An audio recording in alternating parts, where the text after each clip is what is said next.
Alright guys, here we go once again with Q&A. It's been a long time, but we're going to get started right now. I have not looked at these at all. This is my first time opening this to see what you guys left for me. Appreciate all your comments. So what I figured I'd do, just so this doesn't get too long and too winded, is I'll pick like 5 questions and I'll answer them, and then I'll be able to add to the Q&As as we move along here. I think this is like number 5 or something like that. Not quite sure. But I'm going to start right at the top according to how this has it in order for me. So this one says, I'm going to leave all you guys anonymous too. I don't know if you guys want your names mentioned or not, but yeah, so this one is, have you ever thought about doing a video series, something like a beginner's guide to metal? That sounds like me trying to be a teacher. I know just from trying to teach people various techniques and whatnot about guitar, or just like hand synchronization between the fret hand and the picking hand. I'm not good at that whatsoever. Maybe with when it comes to like holding the pick, or just like the very bare bones basic fundamentals when it comes to playing guitar. But like as far as me trying to present that in a in a package, delivering a video for you guys, I'm not a good teacher at all. I mean, really, I would say that I have like a very much like Derek Roddy, if you guys are familiar with any of his work. He's an incredible death metal drummer. He's played for Malevolent Creation, Hate Eternal, Serpent's Rise. He did some Nile. He did Black Seeds of Vengeance, did some work on that album. He shares the same pretty much philosophy, I guess you could call it, when it comes to approaching playing music, and that is you don't go into it saying that you're going to practice something, because that's almost like it's almost going into it with like a defeated mindset, where it's like you don't know quite what you're doing when you pick your instrument up or you get behind a drum kit and you start playing. I just want to get in there, and I just want to invest time in it and look at it like I'm just going to push myself. That's kind of what I did too when I was younger, is I didn't really sit down with a technique and like just, all right, I'm only going to work on alternate picking, I'm only going to work on down picking, I'm only going to work on hammer-ons, pull-offs, whatever you want to call it. I never did anything like that. I just kind of did everything at once. I would look at a song or listen to a song, and I would just over and over try to learn how to play it, no matter what level I was at. Just kept pushing myself, trying to do it, and then eventually that's how it would become. Derek's the same way. When you listen to him, if you guys ever watched his Drumeo video, he pretty much explains exactly what I just mentioned. You just jump in, you do it. It's going to take a while to keep building up all that time, but you just invest all that effort into your playing, and don't worry about all these other things that which tend to, I think, frustrate you if you just focus on one technique or focus on this, focus on that. It almost like it takes away the fun factor of just playing the instrument, period. So that's why I always approached it that way, where I just it was like a fun challenge, to try to remember my early days trying to play like Master of Puppets and things like that. When I was my first couple months into it, I literally, when I got my first guitar, I bought that Master of Puppets book. That was my first music book. Learned how to read the tablature and just kept trying to play it, and eventually I was able to hack it and do all right. That's just kind of how I've played, and that's how I still play to this day. I don't use a metronome. I mean, I might have did that a couple times in one of these videos, but for the most part, I like to sit down and just grab my guitar, like I call it grip and rip. That's what I like to do. I grab a guitar, nothing fancy, just plug in and just start playing, and that's what I enjoy the most out of it, and that's why I'm able to spend hours playing guitars. I just focus on just enjoying myself when I pick up the instrument. None of these other things going on to overwhelm me, I guess you could say. But yeah, like I say, sometimes I get a little bit ranty when it comes to this stuff, so that's why I want to keep this video short, so we can kind of keep moving through with these Q&As. But good question. So let's move on to the next one. Is it possible to do more bodybuilding, workout, gym-related videos? You know what? I know a lot of you guys ask for that stuff, and it's like my motivation to do those kinds of videos just always comes and goes, because for so many years, as a lot of you guys know, when I've had these interactions with you guys through comments and stuff like that back and forth, I spent 20 plus years just doing bodybuilding. Like all I gave a shit about, all I cared about was getting bigger, looking muscular, looking ripped, whatever you want to call it. Like I lived by my fridge. I was afraid to, get away from my fridge, get away too far away from a gym, spending time with like friends and family. I neglected so many things. I sacrificed so many things because I thought everything that I did that wasn't related to trying to, be like the biggest bodybuilder I possibly could was gonna just hinder my progress. And years later, I learned that I probably could have chilled out a little bit, but I wouldn't take anything back because I see it in the gym every day when I go to the gym, or like just how it is in general with people like trying to push themselves to get bigger and things like that, and try to put on muscle mass, try to better their physique, like obtaining their fitness goals.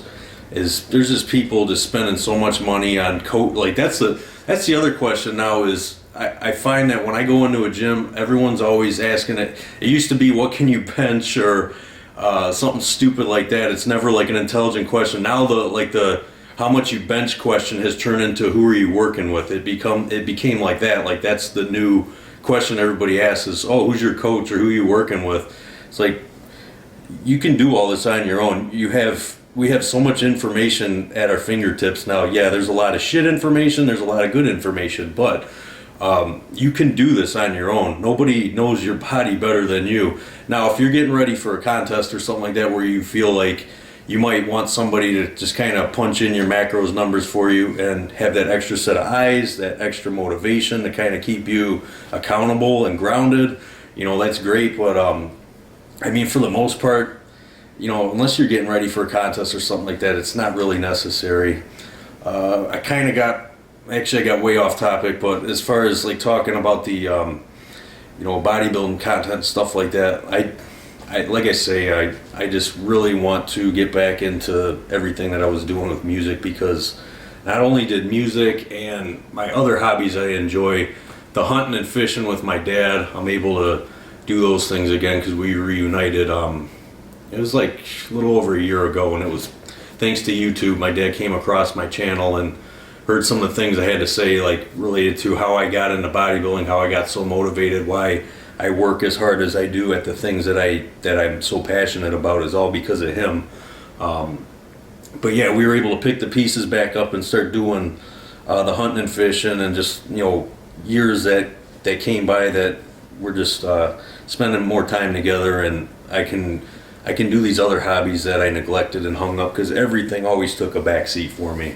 Even the jobs that I would pick, and like relationships, and I was already a pretty shy, introverted kind of person, and there's still quite a bit of that in me to this day, even though now that I've gotten older, and obviously when we get older, we got to have more interactions with people. That's just the way it is. So I've gotten a little more outgoing as time went on, as I got older and things, but I'm still at heart, I'm still a shy, introverted kind of person, and I really became that person way more when I tunnel visioned and locked into my bodybuilding career, because it was, like I say, that was everything to me, and everything else just kind of took a back seat. Everything was second place. Just like I would pick up my guitars and I would still play them, but not as much as I do now. Like I'm back into music like I was before I even got the working out bug. So I want to catch up on the music. I want to get stuff out there. I want to keep learning how to record and figure out which equipment that I need to just keep improving on my sound, keep learning the fundamentals of recording, and just I want to get something professional out there, not only for myself but for you guys. I know you guys really want to hear like a professional recording that I have to offer, and I feel like for how much stuff I do with these riffs and stuff that I share with you guys, I got enough to make like 30 albums really if I wanted to. But yeah, like to answer your question, that's just kind of gonna show up when it shows up. I don't really have a definitive answer on that, because yeah, it's just all these years of talking about chicken, rice, broccoli, just like my workout regimens. It's just, I'm tired of hearing about it. It's like, it's mentally exhausting to continue to talk about it. And bottom line is I just need a freaking break from it. So that's where my outlet is with my guitars, and music and everything else, like I just mentioned. Always a good question. This one says, what is your least favorite guitar brand and why? You know, I love all guitars. I love all pieces of wood painted with strings. I just like everything about them is art. But if we're talking from like a metal standpoint, metal perspective, like if I were to look at a guitar and say, well, that's not me, I would probably have to say something along the lines of like the Gibsons, those beefy fat necks. They're more of like a blues, classic rock kind of guitar, which is great. But you know, like I say, we're talking about from a perspective of playing metal and just how I identify with my music and kind of the guitars that kind of suit my personality. Because as you guys know, you guys see the kind of guitars I love. I love pointy, just mean, aggressive looking guitars that just look like you could just take somebody and skewer them. I love that style of guitars, and I always have. I think a lot of it has to do with when I first got into this kind of music. I always liked those really aggressive looking guitars, the real pointy ones, so I kind of just fell into that. And then once I started getting into bodybuilding and stuff, it's like, God, this is like perfect for me because it's like a mean looking guitar. I got a mean looking physique to go with it, so it was like the perfect marriage. But yeah, so it would be something like that, or something like a Fender, like those kinds of guitars too. Yeah, they're nice and everything, but when we're talking about metal, yeah, like the Telecasters and stuff like that just doesn't quite fit who I am. So let's move on to the next question. Yeah, I'm just kind of randomly picking these two. So we got two more questions. What is your cringiest guitar related story? I don't think I have one. I guess if I had to come up with something on the spot really, really fast, this was actually pretty frustrating too. So I think it was about a month ago, I wanted to go check out another amp, and I'm still in the process of kind of juggling what I want to, like my next amp that I want to get, because I definitely want to get something that has an effects loop, because as you guys know, when I do these Rip and Riffs episodes, this particular Boss Katana amp that I'm playing doesn't have an effects loop, and unless I plug into my computer, like I have to move. I love playing right here in the living room, so I would have to bring my computer out here and plug into that and use their onboard software to get their noise suppressor and all that in there. I want an amp that not only I can get a little bit better sound out of, but also to be able to utilize the effects loop where I could plug in a noise gate and just everything will sound that much better, that much tighter. Because yeah, I'm getting excess string noise, excess that kind of shit, and I want to do away with that. So back to what I was talking about. So about a month ago, I walked in the Guitar Center because I wanted, like I said, I wanted to try out some stuff. I brought my BC Rich in with me, and that day just was not going well, and this just kind of was the cherry on the shit sundae, so to speak, when I walked in there, because it was 2 for 2. So I plugged into a little Marshall amp. I think it was like a 50 or 60 watt Marshall amp from probably the early 2000s or something like that. Plugged in, and I think it was a tube amp also. Plugged in, messed with the knob, messed with the volume, got nothing. So that one was a dud. It was a used amp, and didn't get anything out of it. So that was strike one. And then I go over, I plugged into an EVH 5150 just to try it out. I wanted to see how it sounded in conjunction with my BC Rich. I was definitely curious. Plugged in, let it warm up for a few minutes, fired it up. Nothing. Just completely dead. So after that, it's just like, I just lost my shit. I'm like, all right, I gotta go home. I gotta get the hell out of here. So yeah, I drove out there for nothing. It was just, it was a lost cause. I'm like, no, it's probably gonna be my best thing to do is just go home. And obviously, when I came home, I'm like, well, let's see if my guitar is really the problem. And I plugged in, and just fine, perfect. So yeah, I jammed for a few hours, and but I was all kinds of pissed off when I went in there for sure. I went from 0 to pissed real fast. All right, so let's move on to, I think we got one more question, is it? So let's find another question. Actually, this one's pretty cool. Can you tell us some stories from your time in Gutrot? So I don't know if many of you guys know or not. So the band Gutrot, the grind band Gutrot from Detroit, which is where I'm from. I'm from northern Detroit, suburb of Detroit. I played with Gutrot for, it was a little over a year. That was my first band and that was my last band. So some stories with Gutrot. That was my first time ever being on stage, which was awesome. I was very nervous, but very excited at the same time. That's back when I had a USA Jackson soloist that somebody traded me for. You guys might have heard this story.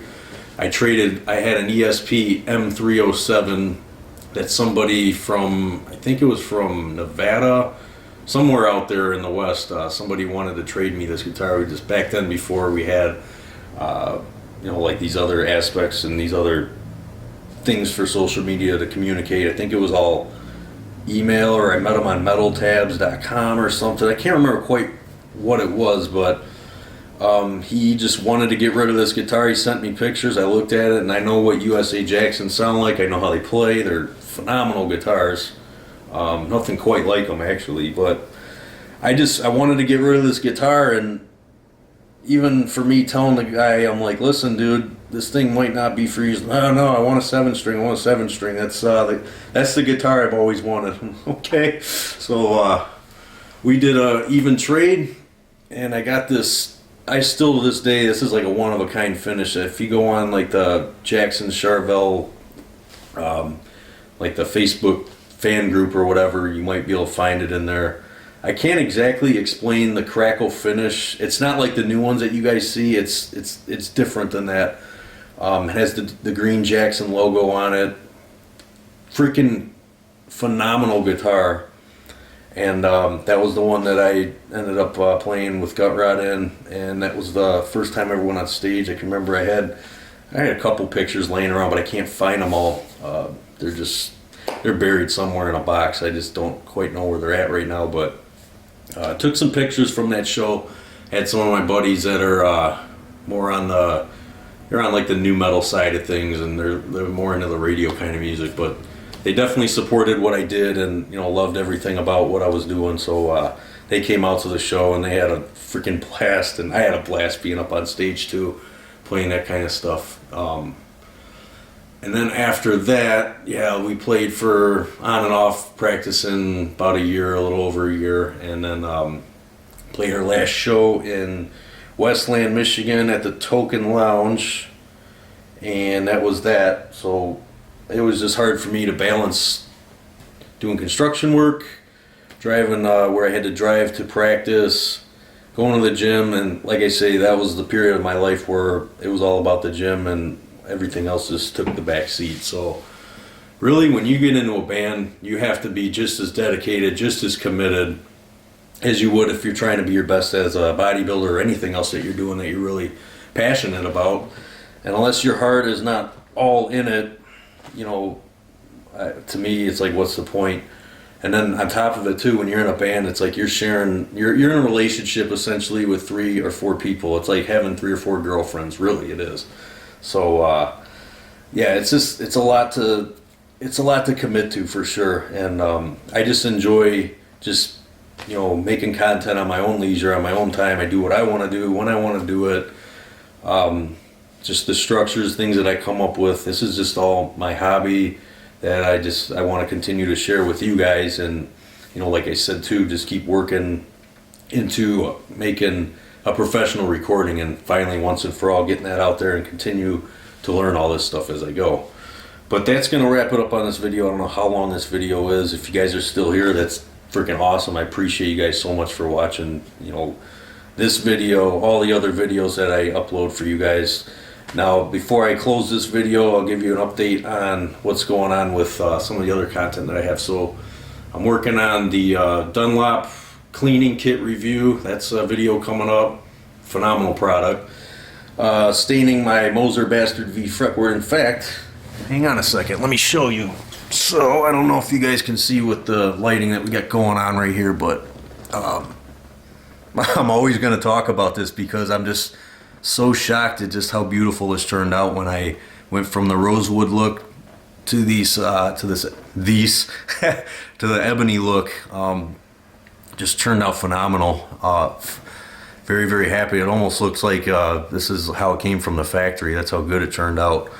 But the next thing, actually the next couple steps that I'm going to take with this guitar is peel the strings off, because these are still not to my liking for the tuning that I want to go with on this. I want to go to almost a burp. Alright, false alarm.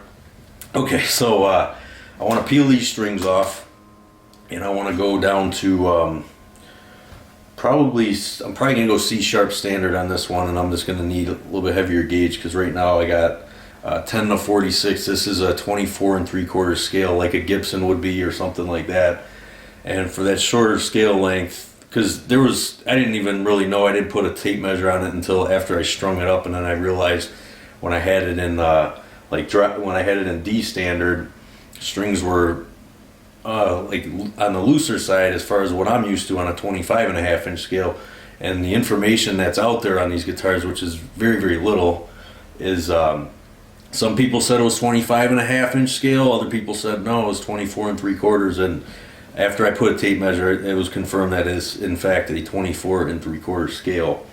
So with that shorter scale length, we're dealing with less tension on the strings. So I got to go up a gauge or so. So I'm gonna go to like 10 to 52 and see what happens from there. And if it doesn't work for C sharp, this will be I like D standard also, so I'll go with D standard on this guitar. And I'm gonna block this Floyd Rose. This is one of the junkier Floyd Roses, and if I need to solo or anything, I could just grab another guitar, to overlay if I have any solo work I want to put on some of the stuff that I write in the tuning that I pick for this. Then the other thing I'm going to do is I'm going to lay I had those skull and crossbone inlays that I wanted to put on here as well, just to metal this thing up even more. I mean, it's pretty hard to get any more metal than the way this freaking guitar looks. It's just insane.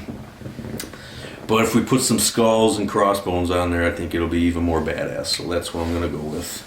And I'll rock these passive pickups. These are the pickups that it came with from the factory when it was made, and they're not half bad. I mean, I'm sure I could probably get away with them a little bit. I just kind of want to just do that setup and do the inlay stuff. I'll play for a while with these pickups, and then if I ever want to upgrade, I can upgrade. But yeah, so that's that on this, and that's that on this video. Once again, as always, appreciate you guys watching. Thanks so much. Like, subscribe, do all that good stuff. All that helps my channel out. Love you guys. Take it easy.